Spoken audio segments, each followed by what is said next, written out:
অবশেষে পশ্চিমবঙ্গের এসআইআর শুরু হয়ে গেল। তো পশ্চিমবঙ্গে এসআইআর সম্পর্কিত কিছু গুরুত্বপূর্ণ তথ্য নিয়ে আজকের ভিডিও, অর্থাৎ আজকের ভিডিওর মাধ্যমে আমি আপনাদের পশ্চিমবঙ্গে এসআইআর সম্পর্কিত একটা সঠিক ধারণা দেওয়ার চেষ্টা করব। আপনারা ভিডিওটা স্কিপ না করে সম্পূর্ণ দেখবেন এবং আমাদের সাথে থাকবেন। আমাদের চ্যানেলে যদি আপনারা নতুন হয়ে থাকেন, চ্যানেলটিকে সাবস্ক্রাইব করে রাখবেন ও পাশে থাকা বেল আইকন প্রেস করবেন। তো প্রথমেই আপনাদের জেনে নিতে হবে এবারে এনুমারেশন ফর্মটি বিহারের এনুমারেশন ফর্ম থেকে অনেকটাই আলাদা, বেশ কিছুটা সরলীকৃত করা হয়েছে। অর্থাৎ বিহারে যে এনুমারেশন ফর্মটি মাধ্যমে এসআইআর করা হয়েছিল সেই ফর্ম থেকে পশ্চিমবঙ্গের যে এসআইআর হবে সেই এনুমারেশন ফর্মটি অনেকটাই আলাদা এবং কিছুটা সহজ করা হয়েছে।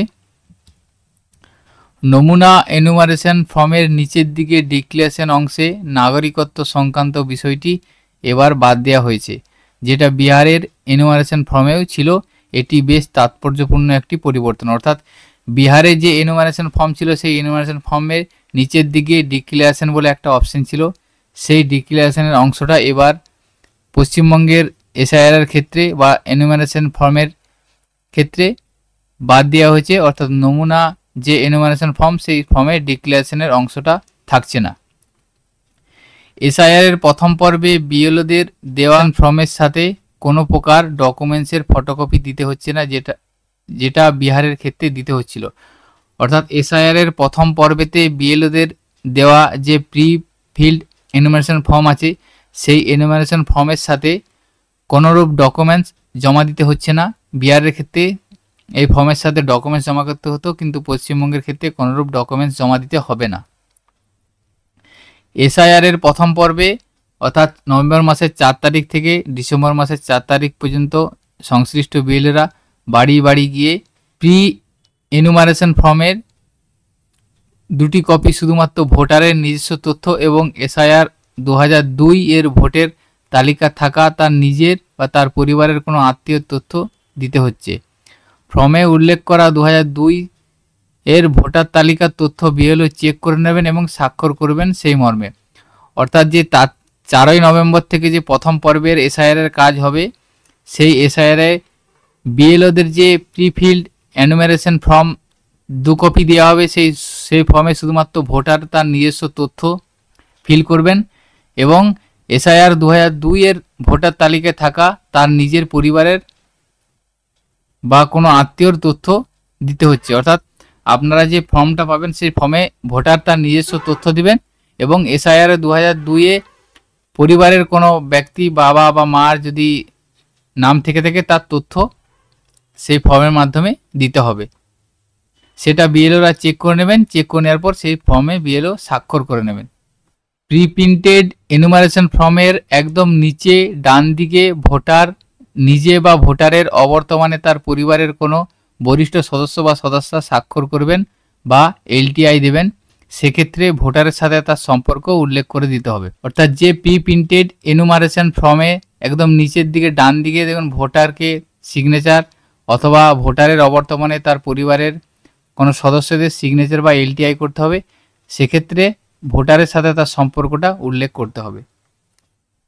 2025-এর ভোটার তালিকায় থাকা যে সমস্ত বর্তমান ভোটারদের কোনোভাবেই 2002 এর ভোটার তালিকায় সাপেক্ষে যেখানে থাকা নিজের বা পরিবারের কোনো সদস্য বা সদস্যার নাম এবং তাদের তথ্য এনুমারেশন ফর্মে দিতে পারবেন না, অথবা যাদের দেওয়া এসআইআর এর তথ্য ম্যাচ করবে না পোর্টালের তথ্যের সাথে 9 ডিসেম্বর 2025 তারিখে প্রকাশিত ড্রাফট ভোটার লিস্টে তাদের প্রাথমিকভাবে থাকবে না।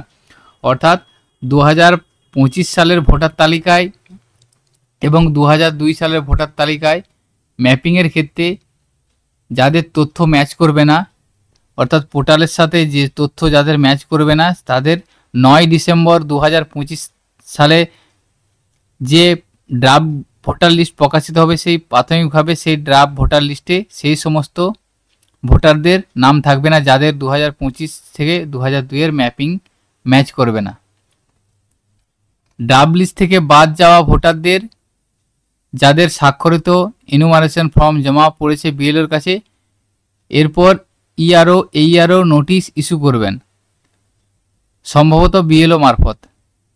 অর্থাৎ ড্রাফট লিস্টে যে সমস্ত ভোটারের নাম থাকবে না এবং তারা এনুমারেশন ফর্ম ফিল আপ করে বিএলওর কাছে জমা করবেন, সেই সমস্ত ভোটারদের জন্য এইআরও বা ইআরও নোটিশ ইস্যু করবেন। সেই নোটিশ সম্ভবত বিএলও মারফত ইস্যু করা হবে এবং সেই সমস্ত ভোটারদের জন্য তালিকায় থাকা 12টি ডকুমেন্টসের মধ্যে যে কোনো একটি বা অন্য কোনো সাপোর্টিং ডকুমেন্টস সহ জন্ম তারিখ অথবা জন্মের স্থান প্রমাণীকরণ, নির্দিষ্ট সময়ে নির্দিষ্ট স্থানে শুনানি অংশগ্রহণ করার জন্য শুনানির সময় 9/12/2025 থেকে 31/1/2026 সেখানে জমা দেওয়া এই সমস্ত ডকুমেন্টস ভেরিফিকেশন করে ইআরও বা এইআরও সন্তুষ্ট হলে 7ই ফেব্রুয়ারি 2026 তারিখে প্রকাশিত ফাইনাল ভোটার লিস্টে সেই ভোটারের নাম যথারীতি উঠবে।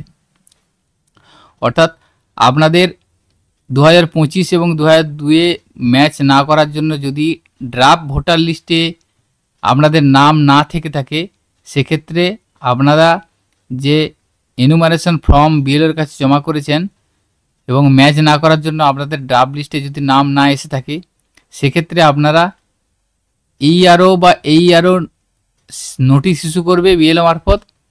সেই নোটিশে আপনাদের 12টি ডকুমেন্টস যে দেওয়া আছে, 12টি ডকুমেন্টসের মধ্যে একটি ডকুমেন্টস আপনাদেরকে সাপোর্টিং ডকুমেন্টস দেখাতে হবে, যেটা জন্ম তারিখ বা জন্মস্থান প্রমাণ হয়। এই 12টি ডকুমেন্টসের মধ্যে যে কোনো একটি ডকুমেন্টস নিয়ে আপনারা সেই সমস্ত ব্যক্তিদেরকে শুনানিতে অংশগ্রহণ করতে হবে। শুনানি হচ্ছে 9/12/2025 থেকে 31/1/2026 তারিখ পর্যন্ত শুনানি সময় অংশগ্রহণ করে তাদেরকে প্রমাণ করতে হবে এবং সেখানে ডকুমেন্টস ভেরিফিকেশন করে নিতে হবে এবং ইআরও বা এইআরও যদি সেই ডকুমেন্টসের ভিত্তিতে সন্তুষ্ট হয়ে থাকে, সেক্ষেত্রে 7ই ফেব্রুয়ারি 2026 তারিখে প্রকাশিত ফাইনাল ভোটার লিস্টে সেই ভোটারদের নাম যথারীতি থাকবে। তো এই 12টি ডকুমেন্টস কী আছে সেটা আমি ভিডিওর মাধ্যমে আপনাদের দেখিয়ে দেবো। সেই 12টি ডকুমেন্টসের মধ্যে যে কোনো একটা ডকুমেন্টস সেই সমস্ত ব্যক্তিকে দেখাতে হবে যে সমস্ত ব্যক্তির ম্যাচ না করার জন্য ড্রাফট লিস্টে নাম থাকছে না। 2002 সালের ভোটার লিস্টে নিজের বা পরিবারের কোনো আত্মীয়ের নাম এই রাজ্যে তথা দেশের যে কোনো বিধানসভায় ভোটার তালিকায় থাকলে সেটি ম্যাপিংয়ের জন্য বৈধ বলে ধরা হবে। অবশ্য সেটা বিএলও কর্তৃক ভেরিফাইড হতে হবে। অর্থাৎ 2002 সালের ভোটার লিস্টে যদি কোনো ভোটারের নিজের বা পরিবারের কোনো আত্মীয়ের নাম অন্য রাজ্যের বিধানসভায় থেকে থাকে, সেক্ষেত্রে সেটা ম্যাপিংয়ের জন্য বৈধ হিসাবে ধরা হবে।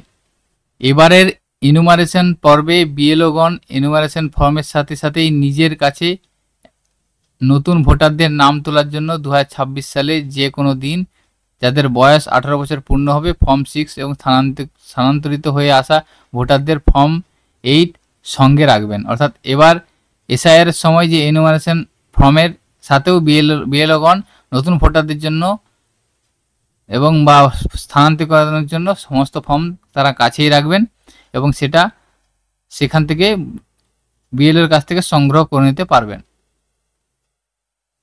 এনুমারেশন ফর্মের নির্দিষ্ট জায়গায় প্রত্যেকেই একটি করে রঙিন ছবি পেস্ট করতে হবে। সুপ্রিম কোর্টে বিহারের এসআইআর মামলার পরিপ্রেক্ষিতে আধার কার্ডকে 12তম ডকুমেন্টস হিসাবে তালিকাতে রাখলেও 9/9/2025 তারিখের কমিশনের আদেশনামা অনুসারে সেখানে এটাও বলা হলো, আজ যে আধার অ্যাক্ট অনুসারে আধার কার্ড যেহেতু ব্যক্তির নাগরিকত্ব বা জন্ম তারিখের প্রমাণ নথি নয়, শুধুমাত্র পরিচয় জ্ঞাপন নথি এটি, তাই যারা ডকুমেন্টস হিসাবে শুধুমাত্র আধার কার্ডের প্রতিলিপি জমা করবেন, শুনানির পূর্বে ইআরও বা এইআরও সেই ব্যক্তির কাছ থেকে যাচাই করার জন্য অন্য সাপোর্টিং ডকুমেন্টস দেখতে চাইতে পারেন এবং তার ভিত্তিতে এই বিষয়ে চূড়ান্ত সিদ্ধান্ত নেবেন সংশ্লিষ্ট ইআরও বা এইআরও। অর্থাৎ যে 12টি ডকুমেন্টসের কথা বলা আছে সেই 12টি ডকুমেন্টসের মধ্যে 12 নম্বর লিস্টে আধার কার্ডের উল্লেখ করা আছে।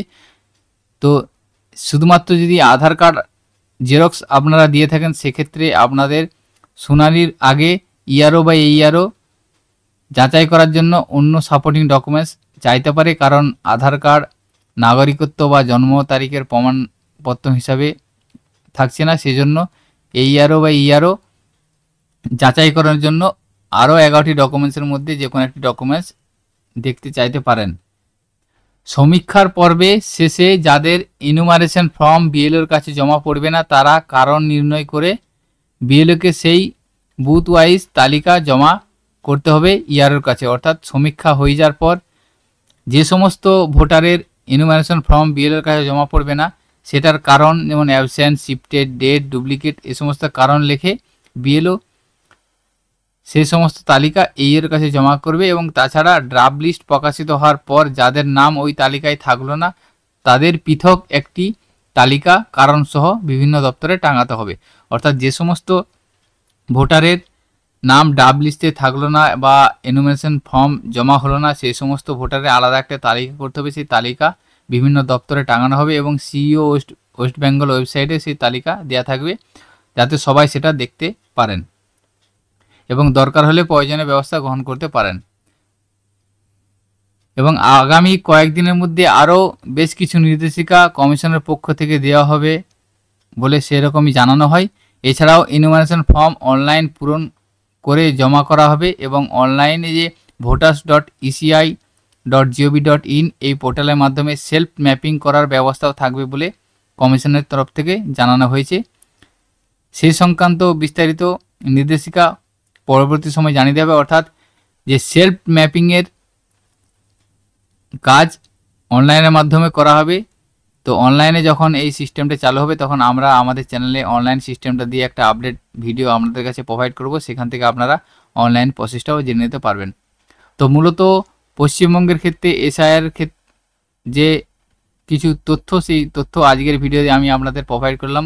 সাপোর্টিং ডকুমেন্টস হিসেবে যে 12টি ডকুমেন্টসের তালিকা প্রকাশিত করা হয়েছে সেই 12টি ডকুমেন্টসের মধ্যে সর্বপ্রথম দেখুন 1 নম্বরে আছে any identity card, pension payment order issue to a regular employee pensioner of any central government, state government oblique PSU.